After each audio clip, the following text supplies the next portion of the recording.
Welcome to our channel of IGNOU Audiobooks, Indira Gandhi National Open University, School of Continuing Education, SOCA. Master of Science in Counseling and Family Therapy, MSc CFT. First year, MCFT 002 Mental Health and Disorders. Block 1 Introduction to Health and Disorders.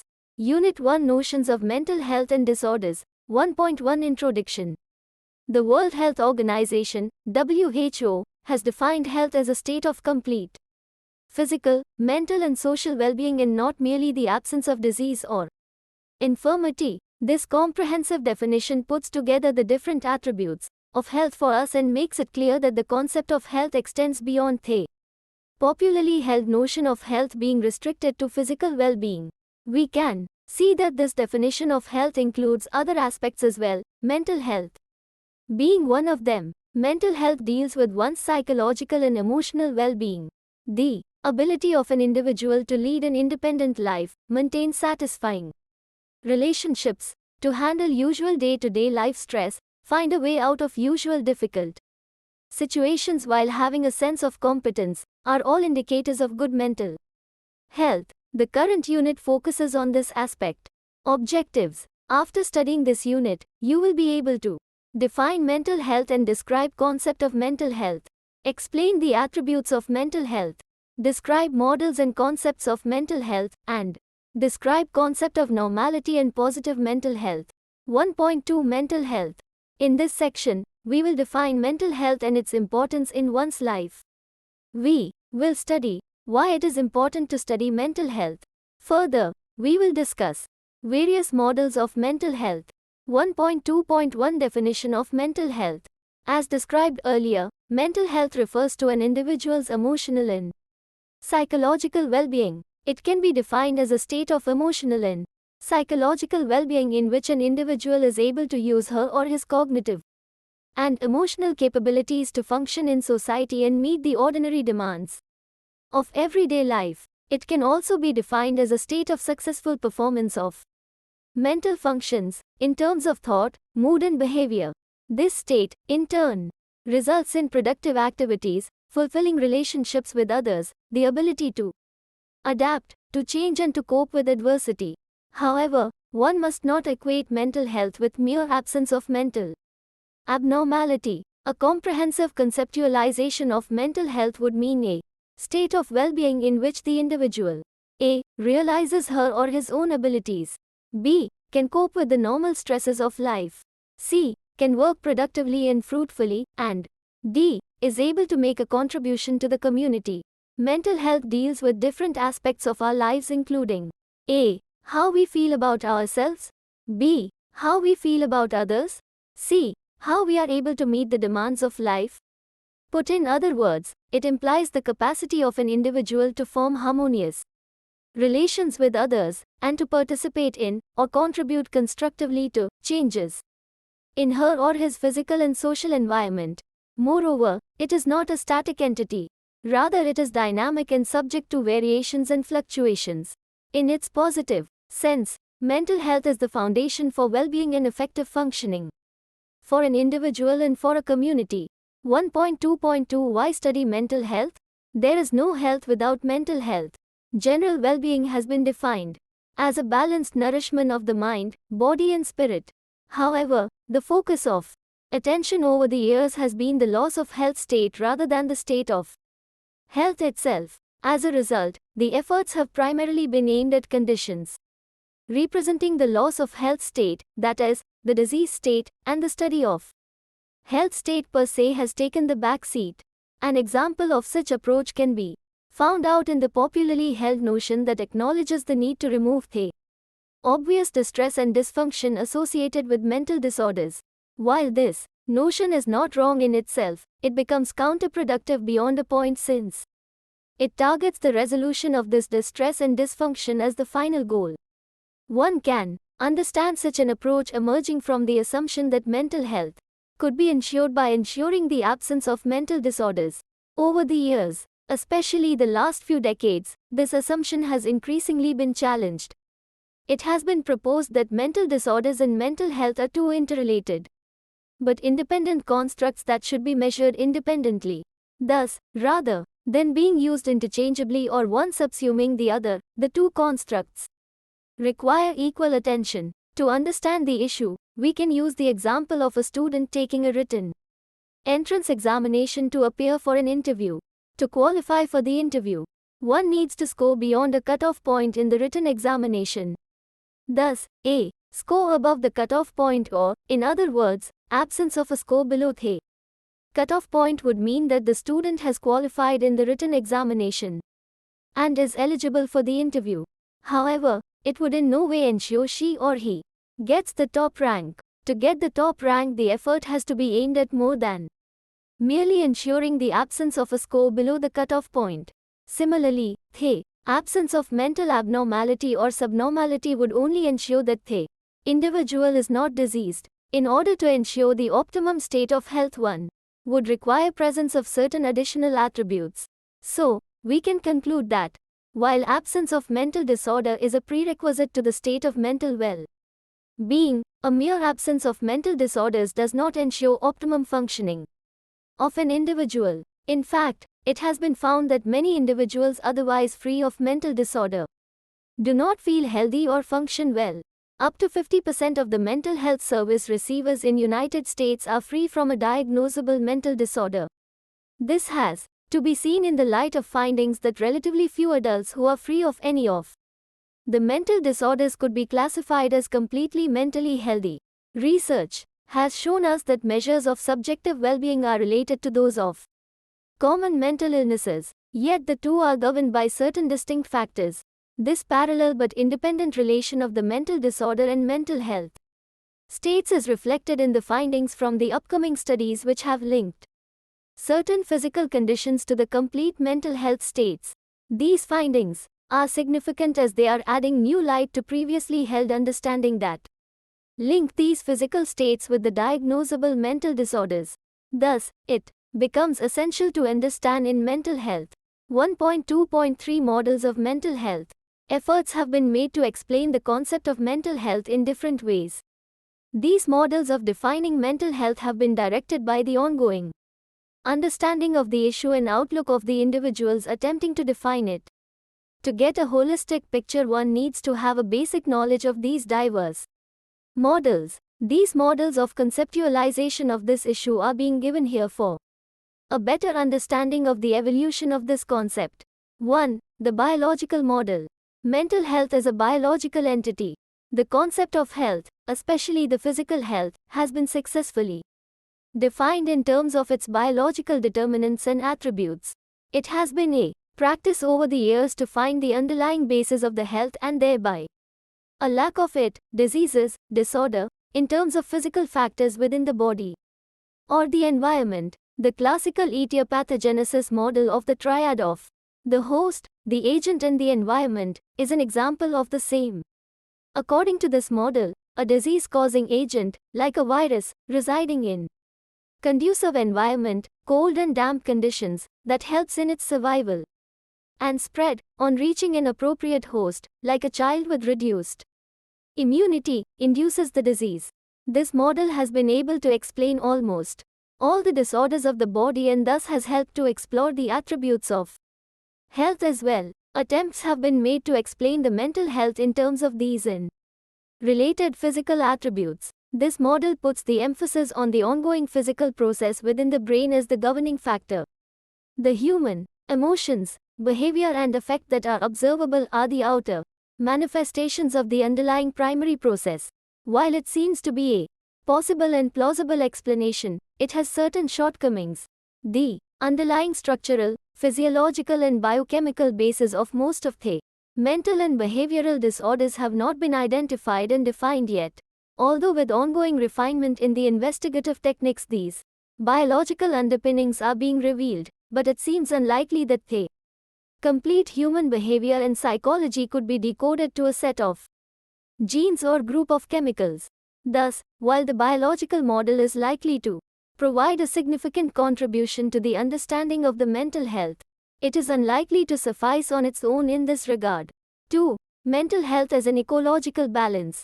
From an ecological perspective, we can see one's health as a dynamic function of one's heredity and the current and accumulated effects of one's material and non-material environment.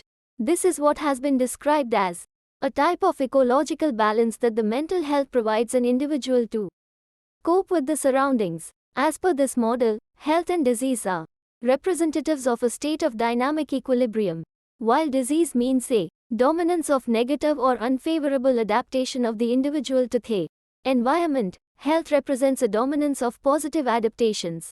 Thus, we can conclude that an individual who realizes her or his own abilities can cope with the normal stresses of life, can work productively and fruitfully, and is able to make a contribution to her or his community is in a state of positive adaptation and consequently a state of positive mental health. On the other hand, inability to have such an adaptation leads to a loss of mental health state due to the negative adaptation to the surrounding environment. 3. Mental health as capacity to adjust to cultural norms. Being a social animal, we lead our lives in company of fellow beings and thus need to make necessary adjustments. We are entrusted with different responsibilities and are expected to perform specific roles which help the smooth functioning of the system. This system works at different levels like family, local community, workplace, etc. Thus, mental health could be seen as one's ability to conform to these roles.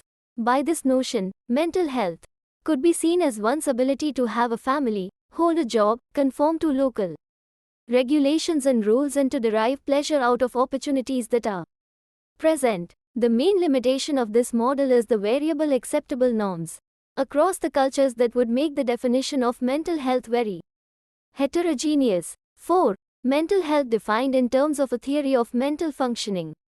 This particular model of mental health is based on the underlying theory that governs the understanding of the concept of mental functioning. Multiple attempts have been made to define mental health in terms of different theoretical constructs like that of unity of personality, maturity, optimal development, among others. Thus, someone interested in the area of personality-related issues would see the mental health as a function of attributes of personality, while someone else interested in the developmental theories would define the mental health in light of these theories of development. So, we can make out the main limitation of this approach, which is the restricted sense in which it tends to define mental health. It bases the whole construct on a single or at best a few factors and tends to ignore the other equally important ones. 5. Mental health as a subjective state. It has been suggested that the individual's feeling state is one of the prime indicators of her or his state of being. While an individual with feelings of happiness, comfort and satisfaction is likely to be healthy and functioning well, a loss of these would bring her or him to treatment or help seeking, thus marking the disruption of the healthy state. This sense of subjective well-being could be defined in terms of different components. I. Life satisfaction. E. Satisfaction with important domains, for example, work satisfaction. E. Positive affect, and IV. Low levels of negative affect. Along with being simplistic, this concept relies heavily on a subjective judgment of states of feeling and experiencing. 6. Mental health as social emotional intelligence. Success of an individual in life is not necessarily proportional to her or his intelligence quotient, IQ. Studies have found those with average IQ scores, but higher emotional quotient, EQ, tend to succeed more than their contemporaries with a higher IQ but lower EQ. EQ is a measure of emotional intelligence which has been defined as the subset of social intelligence that involves the ability to monitor one's own and others' feelings and emotions, to discriminate among them and to use this information to guide one's thinking and actions. Thus, accurate conscious perception and monitoring of one's own and others' emotions and modification of one's emotions for an appropriate expression could be the driving force behind mental health. 7. Mental health as resilience. We all are faced with stresses of different types and nature. These emerge from the demands put on us as a result of our interaction with our environment, including the fellow beings. The deviance from the mental health, that is the mental illness, could be seen as states of response to the stressful situations faced by the individual. Thus, the loss of the health state and the emergence of the pathological state would depend on the individual's resources to cope with the stress and her or his use of such resources. The mental health thus could be seen as a function of the individual's resilience. The general explanation for the phenomenon of resilience is that the immediate environment does not fully determine the properties of the organism, that is, that the organism is, at least in part, self-determined or self-organized, which, in turn, requires compensatory interactions between parts of the organism and between it and its environment. 8. Two-dimensional model of mental health. The two-dimensional model of mental health is based on the constructs of personal well-being, PW, and social adaptation, SA. Dimension of personal well-being relates to the experiences, feelings and emotions of people, along a continuum of satisfaction versus dissatisfaction and discomfort. Dimension of social adaptation, or adjustment, relates to external and manifest behavior, that is, to ways in which a person adapts to reality, especially to social reality, and also to the extent to which her or his behavior is functional in interpersonal context. As per this approach, someone would be considered to be in state of mental health if she or he is able to attain life satisfaction, positive affect, sense of comfort with oneself, as well as a satisfaction with important social domains, for example, work satisfaction. A disturbance with either the subjective state or the social maladjustment would disrupt this state of mental well-being.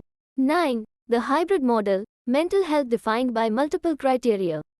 The idea of use of multiple criteria to describe mental health stemmed from the observation that it was required to refine the existing views on the concept of mental health, since none of them on its own was sufficient to describe it in totality. This led to the acceptance of use of multiple concepts which, albeit using different approaches, strived for the common goal, that of describing the mental health. Although interesting, this model has an inherent limitation of mixing the technical and the non-technical attributes in such an effort. While such an approach would attempt at inclusion of multiple individual models like the biological model, signifying the role of physical factors, the ecological model, signifying the role of adaptation to the environment, the resilience model, signifying the role of adjustment to stress, it might lead to an understandable overlap. Such a condition might be difficult to resolve based on the less than complete understanding on these individual models. Thus, one might put forth the contribution of the neurochemicals, the life stressor and the personality attributes in order to define the construct of mental health. It would be difficult to ascertain the role of each of these individual factors. 1.3 Mental disorders. The understanding of the concept of health is unlikely to be complete without the overview of the related states of disease or disorder. This not only introduces a newer concept but also helps to understand the concept of health better. The traditional approach of defining disorder as a deviation from the health state makes it essential to appraise oneself with this rather extensively studied concept. The term disorder represents the conjunction of a syndrome with a clinical cause. 1.3.1 Defining mental disorders. Mental disorder is a commonly used term in the field of mental health. The safest understanding of this term would be as a term used to define something that is dysfunctional or unhealthy. The word safest has been used here to highlight that different meanings are ascribed to the term mental disorder. This lack of uniformity results from the lack of definitive etiological understanding of mental disorders. Simply speaking, mental disorders could be seen as disorders of the cognition, action, cognition, thought, or affect, feelings. Before we proceed to the definition of mental disorders, we do need to keep in mind that no single definition adequately specifies precise boundaries for the concept of mental disorder. As per the Diagnostic and Statistical Manual, DSM-IV, a diagnostic system developed in USA and used in different countries, mental disorder is a psychological or behavioral pattern that is associated with present distress, that is, a painful symptom, or disability, that is, an impairment in one or more important areas of functioning, or with a significantly increased risk of suffering, death, pain, disability or an important loss of freedom. It must currently be considered a manifestation of a behavioral, psychological, or biological dysfunction in the individual. To better understand this seemingly comprehensive definition, we can cite the example of an individual who is experiencing a set of clinical features including the depressed mood, ideas of helplessness, decreased appetite, and fragmented sleep leading to absenteeism from job. From our personal experiences, we can tell that the fluctuations of mood, sleep, and appetite have been experienced by all of us at least at some point in time. Moreover, we all feel dejected when we don't get something we want. We all feel frustrated when things don't go our way. So does that mean we all are having a disorder of depression? If we go back to the case of this gentleman in the above example and see it in light of the definition of the mental disorder, we would be in a better position to answer this query. The definition of mental disorder requires the presence of clinically significant behavioral or psychological syndrome or pattern. Thus, one needs to have behavioral and psychological syndrome which is characterized by the depressed mood, disturbance of sleep and appetite, and altered thought process in the example given above. By the phrase clinically significant is meant that the severity and the nature of the features should be of clinical relevance, that is requiring clinical attention. So, one needs to ascertain whether the clinical features meet this threshold or not. This would require further elicitation of information from the individual. Although this would be an essential requirement, but it would not be sufficient on its own to diagnose him with depressive disorder. It would require the presence of association with distress, that is, feeling depressed in this case, or disability, that is, an impairment in functioning at work or social life, or with a significantly increased risk of suffering death, pain, disability, or an important loss of freedom, like inability to function as per will or a risk of attempting suicide. If all these conditions are met for a stipulated minimum duration of time, or lesser if of sufficient severity, the individual would be diagnosed as suffering from depressive disorder. Thus, one needs to distinguish the usual day-to-day responses and fluctuations from presence of these features at morbid level to give a label to the condition as mental disorder. Mental disorder has also been defined as an impairment of or a disturbance in the functioning of the mind or brain resulting from any disability or disorder of the mind or brain. This definition, based primarily on the functioning or lack of it, removes the notion of mental illness as the reason for intervention. It dispenses with the concept of diagnosis in this context and offers a broader context to include any deviant behavior. However, the syndrome or pattern must not be merely an expectable and culturally sanctioned response to a particular event. Moreover, the conflict between the individual and the society also does not qualify for a mental disorder. Thus, an individual holding religious beliefs or political opinions that are not in keeping with the larger section of the society does not make her or him mentally ill. 1.3.2 Classification of mental disorders. Nosology is the study of classification of mental disorders. There is a need for classification of psychiatric disorders in order to I. Enable communication regarding the diagnosis. E. Enhance comprehension of the case. E. Help predict the course and prognosis. And IV. To facilitate the research. There can be multiple approaches to the classification of mental disorders. 1. Categorical and dimensional systems. The mental disorders can be classified based on two premises. The categorical approach defines a set of criteria and someone having more than a minimum threshold of these criteria for more than a minimum duration of time is given the particular diagnosis. Thus, the individual is either having a diagnosis or not. This approach is based on the notion that those with mental disorders are qualitatively different from those without them. On the other hand, the dimensional approach distinguishes the individuals in terms of quantitative variation across a set of factors or dimensions. It is not a mere presence or absence of a feature or trait, rather how much it is present or not present that distinguishes a mentally ill from a mentally healthy individual. 2. Classificatory and typological approach. As described earlier, categories are defined by a small number of individually necessary and jointly sufficient criteria. Thus, the boundaries are well defined, which makes the individuals within such a category homogeneous with respect to the defining characteristics of that category. The typological approach does not require the presence of all characteristics of the category as essential. Rather, the cases are assigned to categories if they sufficiently resemble a typical member of the category. 1.3.3 The nosological systems. Different classificatory systems are being used worldwide for the classification of mental and behavioral disorders. Two most extensively used such systems are the Diagnostic and Statistical Manual (DSM) and the International Statistical Classification of Diseases and Related Health Problems (ICD). The most recent versions of these systems are the DSM-IVTR and ICD-10. These systems use the classificatory approach based on categories. 1. Diagnostic and Statistical Manual (IVTR), DSM-IVTR. Diagnostic and Statistical Manual (IVTR), DSM-IVTR, defines the diagnostic criteria for each of the mental disorders. The definitions of the disorders usually consist of descriptions of the clinical features.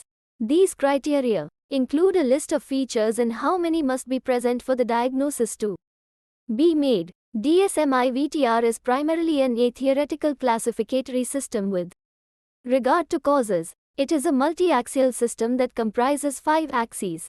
Axis I and Axis II comprise the entire classification of mental disorders. Axis III lists any physical disorder or general medical condition that is present.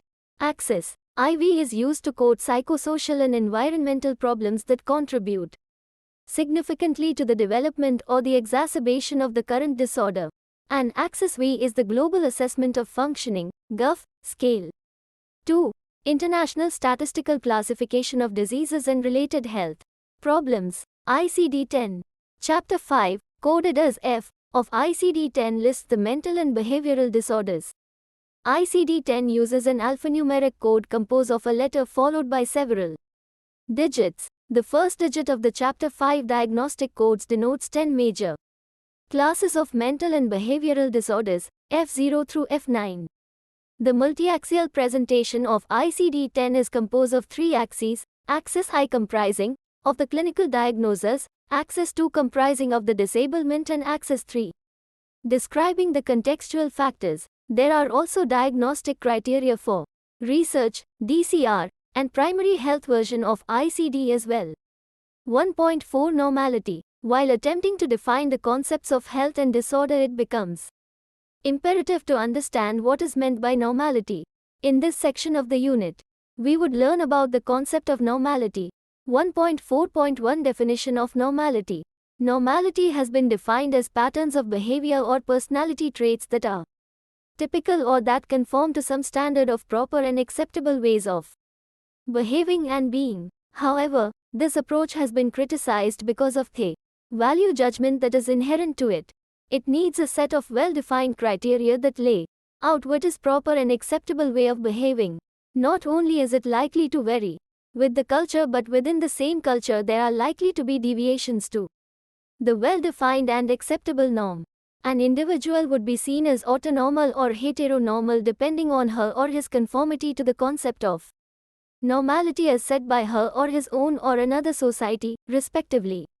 Similarly, a person would be seen as autopathological or heteropathological subject to her or his non-conformity to the concept of normality as set by her or his own or another society, respectively. This could be better understood using the example of mourning.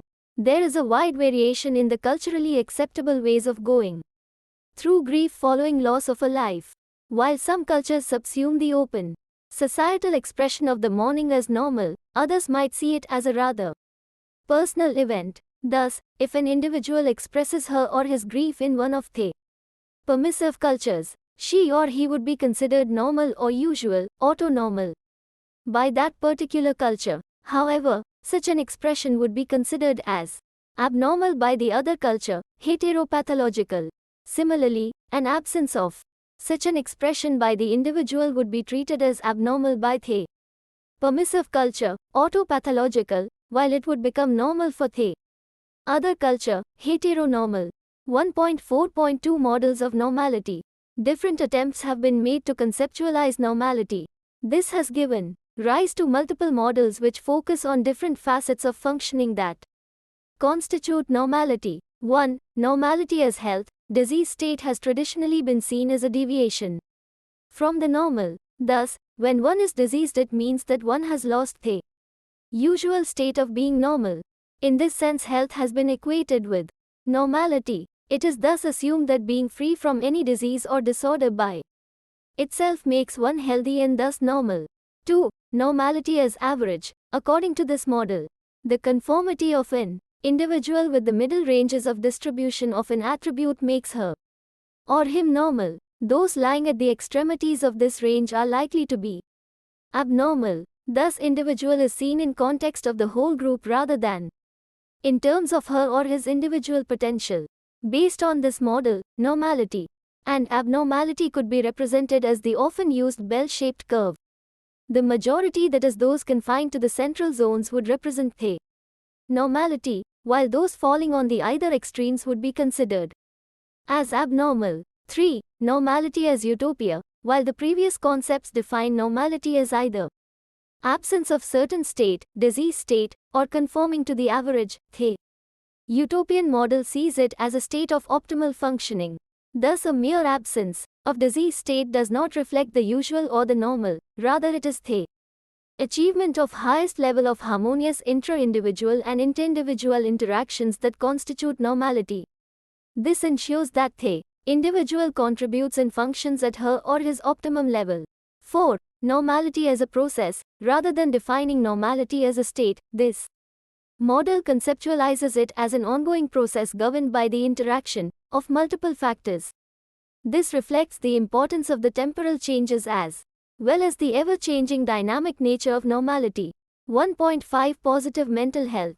Health is not merely the absence of disorder and thus is characterized positively in some way or other. 1.5.1 From health to positive health. Mental health is conceived of as a complete state in which not only individuals are free of psychopathology but also they are flourishing with high levels of emotional, psychological and social well-being. Mental health and mental disorders don't merely lie at the two opposite ends of a continuum. This gives rise to the positive notion about health which goes beyond the absence of disorder. To define the positive health has been described in terms of concept of adaptive functioning, that is one's abilities to reach goals. Thus, individuals might have a complete or incomplete mental health. These individuals have been described as those flourishing and languishing in life, respectively. This would mean that one might be free from all types of mental disorders and yet be having less than adequate or optimum mental health. Thus, an individual who is free from all the diagnosable mental disorders might not still be at the best possible level of psychological functioning. And interpersonal conflict, worries due to some social obligations, less than complete satisfaction with life can all bring her or his psychological well-being lower than the optimum level. Complete mental health is more functional and adaptive than moderate mental health. The positive health not only contributes to the effective functioning of multiple bodily systems when an individual is disease-free, it also helps him or her to keep free from succumbing to disease and promotes recovery when disease strikes. 1.5.2 The usual or the average is not necessarily normal. A commonly made mistake is that of equating the usual or the average with normal. Thus, a phenomenon or attribute is considered normal merely because it is the usually observed variant of it. The same holds true in context of health as well. However, this approach is flawed as the usual or the average might not be the healthiest. For example, those lying on the upper crest of a blood pressure distribution in a population are unlikely to be having their blood pressure in the healthy range. It would be individuals closer to the foot end of the plot that would be having their blood pressure closer to the healthy range. The same would hold true for other health parameters like blood sugar or even intelligence. This concept of health as the set of common states is closely related to the statistical concept of normality. On the other hand, concept of health as the set of ideal state is closely related to the concept of well-being. This notion of positive health is also in keeping with the concept of holism, which characterizes health as the absence of any defect in the pattern of interactions within the organism and between it as a whole and its environment. 1.5.3 Dimensions of positive mental health. In lines of defining a disorder, mental health could be considered as a syndrome of symptoms and signs of positive feelings and positive functioning. This positive psychological functioning consists of different attributes, namely I. Self-acceptance, to possess a positive attitude toward the self, to acknowledge and accept multiple aspects of self including both good and bad qualities. E. Positive relations with others, to have warm, satisfying, and trusting relationships with others. E. Personal growth, to see self as growing and expanding, to be open to new experiences, to have sense of realizing one's potential. IV. Purpose in life, to have goals in life and a sense of directedness. V. Environmental mastery, to have a sense of mastery and competence in managing the environment, and V. Autonomy, to be self-determining and independent. Added to the positive psychological functioning are the dimensions of positive social well-being, which include I. Social coherence, to be interested in society or social life, to feel society and culture are intelligible, somewhat logical, predictable, and meaningful. E. Social actualization, to believe that people, social groups, and society have potential and can evolve or grow positively. E. Social acceptance, to have positive attitude towards others while acknowledging and accepting people's differences and complexity. IV. Social integration, to have a sense of belonging to a community and to derive comfort and support from community. And V. Social contribution, to feel that one's life is useful to society and the output of one's own activities are valued by or valuable to others. While the dimensions of psychological well-being are the reflections of the intrapersonal positive functioning of an individual, the dimensions of social well-being reflect the positive functioning in the interpersonal realm. 1.5.4 Models of positive mental health. The way concept of mental health has been defined through different models. Positive mental health could also be seen in terms of different viewpoints. While it won't be wrong to extrapolate the models of mental health to that of positive mental health, certain additional models are being described here. 1. Mental health as above normality. This model defines the mental health as a state of optimal functioning, a state that goes well beyond what is considered as average or normal. This approach regards mental health as above normal and recommends the following attributes of mental health. One needs to compare them with the attributes given in the previous sections. A mentally healthy individual should I. Be in touch with her or his own identity and feelings. E. Be oriented toward the future and remain fruitfully invested in life. E. Have a psyche that provides resistance to stress. IV. Possess autonomy, perceive reality without distortion, and yet possess empathy. And V. Be able to work, to love, to play, and to be efficient in problem solving. 2. Mental health as positive psychology. Positive psychology is the study of the conditions and processes that contribute to the flourishing or optimal functioning of people, groups, and institutions. The science of positive psychology looks beyond what goes wrong in individuals, families, groups, and institutions and aims at what is right and how it could be made better. It aims at mapping the domain of human optimal functioning. Positive psychology sees positive mental health as an amalgam of 4 components: viz. Talents, enablers, strengths, and outcomes. By understanding the factors that build strengths, outline the contexts of resilience, ascertain the role of positive experiences, and delineate the function of positive relationships with others, positive psychology contributes to how all of these factors contribute to physical health, subjective well-being, functional groups. 3. Mental health as maturity. The mental health could be seen as an ongoing process of attaining maturity, along with the biological, structural, and functional maturation of the neural systems. The evolution of emotional and social intelligence over time contributes to the overall maturity. As one matures, she or he finds ways to adjust to the newer and ever-widening demands of life, and thus by acquiring such skills and by masterly practicing those, moves ahead through life. This mastery over the demands of life stages helps one be free of the distress and possible states of ill health. The positive mental health could be seen as an ongoing process of attaining maturity. 1.5.5 How to go about for a positive mental health. In order to ensure that one has a sound mental health, some steps need to be taken. These would help the individual to constantly improve on her or his mental well-being and thus functioning. Some of these steps would include 1. Attention to lifestyle. One needs to establish a good balance between work and leisure pursuits. In fact, it has been said that being normal means ability to work and ability to play. 2. Awareness of mind-body interaction. Mind-body interaction is at the center for almost all the experiences one is going through. A seemingly bodily phenomenon has psychological underpinning and vice versa. One should be aware of these mind-body interactions and thus deal with the situations and experiences with understanding. 3. Anticipation. One needs to have a realistic expectation of what can go wrong. This would help one to be prepared for such a situation lest it should arise. 4. Problem solving. Problems are a part of day-to-day functioning and should be seen as a rule rather than exception. There needs to be a problem-solving approach in order to overcome them in the best possible manner with the available resources. 5. Reviewing our lives from time to time. This involves considering what our aims and goals in life are and whether we are taking steps to achieve them. This would provide the life with a direction and a sense of purpose.